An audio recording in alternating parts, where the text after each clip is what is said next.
And Lebanon.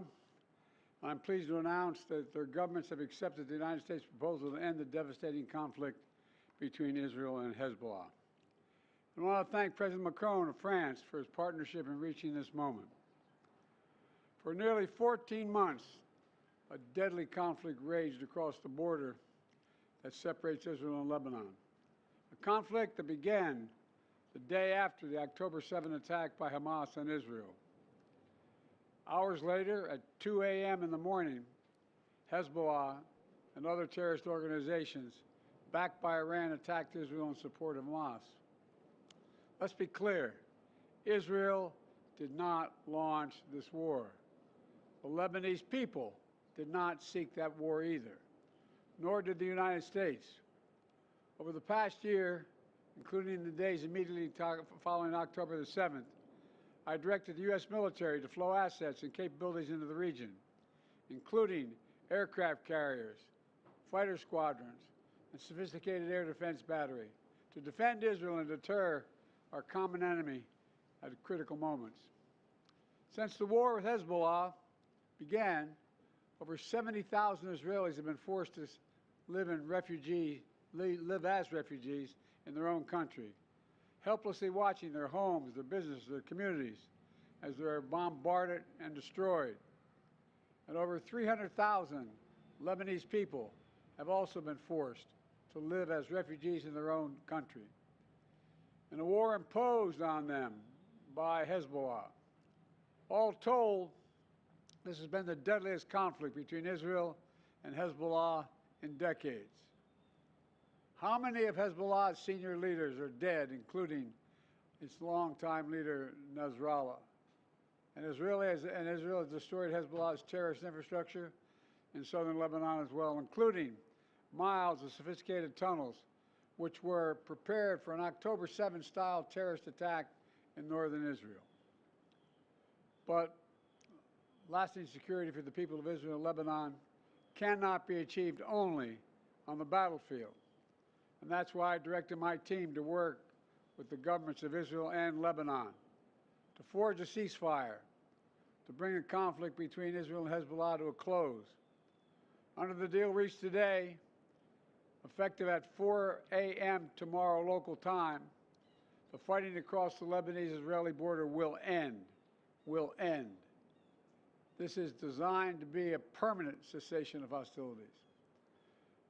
What is left of Hezbollah and other terrorist organizations will not be allowed, I emphasize, will not be allowed to threaten the security of Israel again. Over the next 60 days, the Lebanese army and state security forces will deploy and take control of their own territory once again. Hezbollah terrorist infrastructure in southern Lebanon will not be allowed to be rebuilt. And over the next 60 days, Israel will gradually withdraw its remaining forces.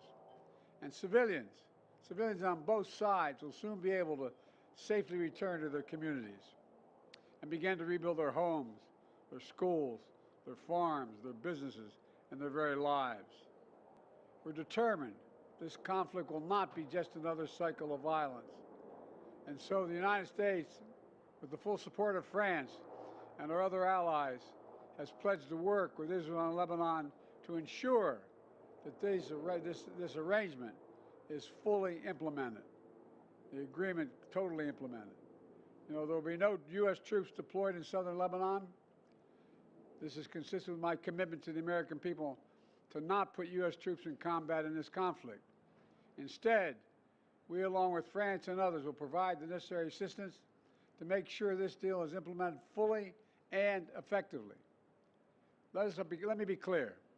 If Hezbollah or anyone else breaks the deal and poses a direct threat to Israel, then Israel retains the right to self-defense consistent with international law, just like any country when facing a terrorist group pledged to that country's destruction. At the same time, this deal supports Lebanon's sovereignty, and so it heralds a new start for Lebanon, a country that I've seen most of over the years, a country with rich history and culture. If fully implemented, this deal can put Lebanon on a path toward a future that's worthy of its significant past. And just as the Lebanese people deserve a future of security and prosperity, so do the people of Gaza. They too deserve an end to the fighting and displacement. The people of Gaza have been through hell. Their world's absolutely shattered. Far too many civilians in Gaza have suffered, far too much. And Hamas has refused for months and months to negotiate a good faith ceasefire and a hostage deal. And so now Hamas has a choice to make. Their only way out is to release the hostages, including American citizens, which they hold. And in the process, bring an end to the fighting, which would make possible a surge of humanitarian relief. Over the coming days, the United States will make another push with Turkey, Egypt, Qatar, Israel, and others to achieve a ceasefire in Gaza. With the hostages released and the end of the war without Hamas in power, that becomes possible. As for the broader Middle East region, today's announcement brings us closer to realizing the affirmative agenda that I've been pushing forward during my entire presidency. A vision for the future of the Middle East where it's at peace and prosperous and integrated across borders. A future where Palestinians have a state of their own, one that fulfills its people's legitimate aspirations, one that cannot threaten Israel or harbor terrorist groups with backing from Iran. A future where Israelis and Palestinians enjoy equal measures of security, prosperity, and yes, dignity. To that end, the United States remains prepared to conclude a set of historic deals with Saudi Arabia, to include a security pact and economic assurances, together with a credible pathway for establishing a Palestinian state and the full normalization of relations between Saudi Arabia and Israel, a desire they both have. I believe this agenda remains possible, and in my remaining time in office, I'll work tirelessly to advance this vision for an integrated, secure, and prosperous region, all of which strengthens America's national security. Getting all this done will require making some hard choices. Israel has been bold on the battlefield. Iran and its proxies have paid a very heavy price.